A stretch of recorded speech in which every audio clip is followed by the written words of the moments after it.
Well, hey everybody, and welcome to my top 5 Stephen King books. Not the top 5 ever, because Stephen King is my favourite author and I have a lot of them, and some people have mentioned it in comments and tweets to me and stuff. So I thought I'd talk about it because some people seem interested. If you're not interested, don't worry about it. I'll see you on the main channel, where I'll try and do something generic for you. There may be little spoilers in this video, but don't worry too much about it.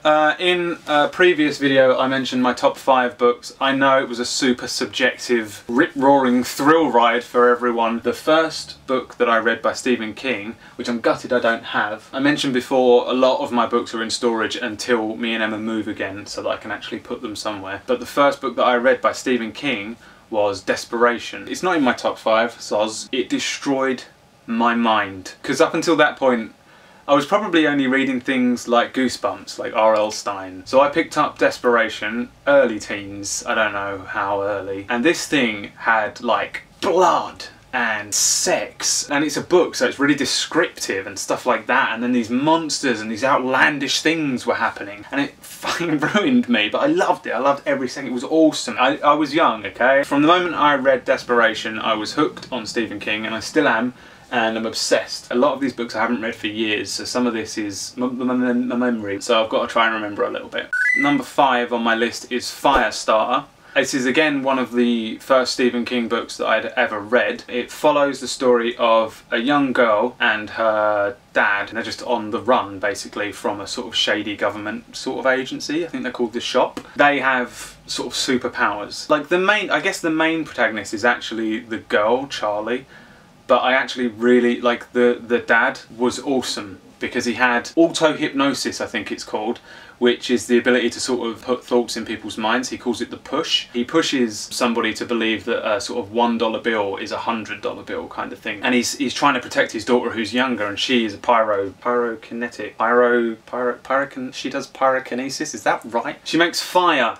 Alright, she makes the fire with the mind, and it deals with human testing and stuff like that, which is how they all got their superpowers. It's one of the first books that I've read that had sort of superpowers and stuff, and I was reading comics and stuff like that, so it was really good to read something that was a little bit more adult, but had these sort of comic book themes of superpowers. It was one of the first books that I read by him, but I still just want the push. I want the power of the push, okay?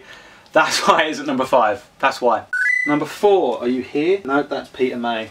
Never mind. Talisman / Black House. It's 2 books, but I'm just gonna who cares? It's got a sequel. It was actually co-written by Peter Straub.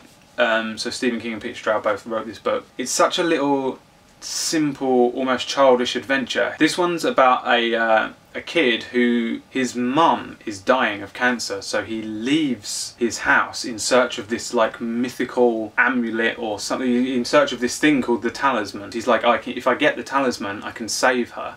So he just goes, man, and on the way he meets this old man who teaches him this weird ability to be able to flip between 2 worlds. He sort of steps over into this other world called the Territories, and then he can step back to Earth. Things that I really enjoyed about it, the fact that I loved this weird little concept about it. When you walk a few feet in the Territories, when you flip back to the world, you've walked like maybe a mile. I can't remember the exact, there is an exact amount. He has to travel across America, I think. He cuts that time down a lot by flipping to this other world and walking a lot, and then flipping back to Earth, and he's travelled a lot further. Stephen King deals with this kind of multiverse thing a lot, and I love it. So he goes on this adventure to try and get the talisman, and along the way kind of discovers that he has this power. And then there's a sequel to it which ties in really heavily. There's like a weird soft retcon at the beginning to tie it into the Dark Tower a little harder. If you enjoy things like Fringe on TV and stuff like that, or you enjoy stuff where people kind of flip between worlds, then that is the book. Number 3, do I have you? Please tell me I have one of these books. Number 3 is Insomnia.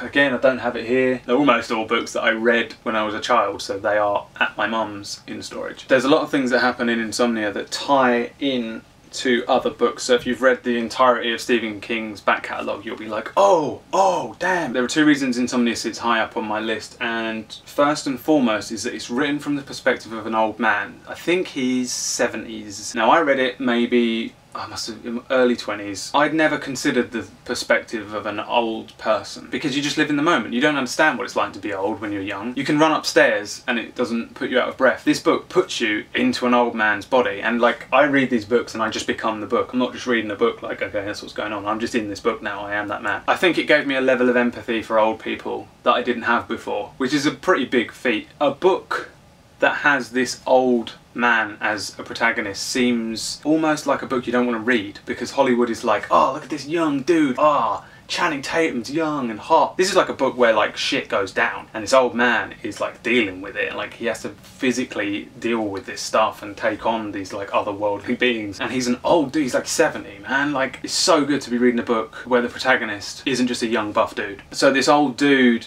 sits up at night, he has insomnia, and he sort of spends his nights looking out of this window. He's just contemplating things and sort of thinking about his life, and then he starts seeing shit going on outside every night. Middle of the night, stuff's happening, these little bald dudes are appearing and stuff. And he starts speaking to people around town, and some other people are suffering from insomnia as well, and they're seeing what's going on, and then he gets dragged into just a big fucking shitstorm. A big shitstorm. Number 2, definitely don't have on here because I know where it is. The Stand, widely revered as Stephen King's best novel that he ever wrote. Hundreds of reasons that I could list for why this is my second favourite. Post-apocalyptic, love it. First thing that happens is a flu virus is unleashed on the world and it just devastates. It feels like the book is split into sort of 3 books inside one, in a way. There's the sort of destruction of the world. The first third of the book is sort of the world going to shit and then people just dealing with it. There's a lot of characters in it, but it goes to each of them and they're all kind of like, oh fuck, let's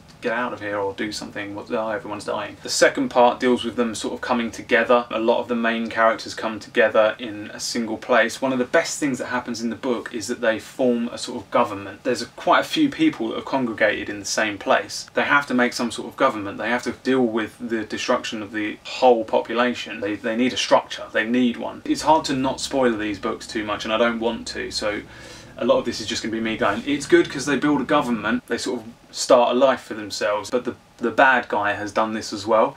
And sort of all of the good people in like the whole of America come together in this one place. I think it's Boulder. And all the bad people, for some reason, congregate in Las Vegas. They kind of get wind that the bad guys are going to come and kill them all. So then the third of the book is sort of them dealing with the fact that they have an evil city that they're going to go to war with. It also has one of the, like, I think probably the most emotional part of any book that I've ever read. I haven't cried since I was 20, and this is the closest I've come in a long time. There's a scene on Christmas Day right at the end of the book, with this guy, chokes me up. It's really hard to talk about stuff without being spoilerific. Number 1, I have some of them. No surprise, went into this a lot on my last video. The Dark Tower series. I know it's not like a book. There's 8 of these books. Starts out with this guy, Roland the Gunslinger, heads out to try and stop reality from being destroyed. And he has to get from A to B, A being where he lives, to B being the Dark Tower, which is just so far away, it's ridiculous.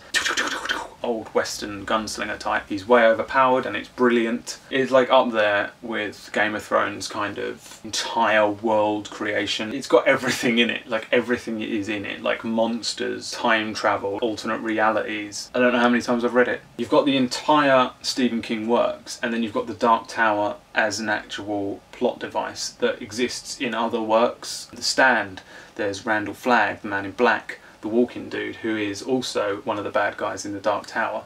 They're all just, there's just this web, there's this insane web of characters and places and stuff, and almost all of it links back to the Dark Tower. That's my top 5 Stephen Kings. Leave me a comment if you enjoy Stephen King too. Let me know what your favourite Stephen King book is. Let me know if you agree or disagree with anything that I've said in the video. And maybe let me know if you want to see any other top 5 things. Like, I can do top 5 anime. I can probably do top 5 like albums. Probably do like top 5... Should I just do top 5 series? These are pretty easy and I can ramble on. Lord, I was born a rambling man. I'll see you next time then. Thanks for watching.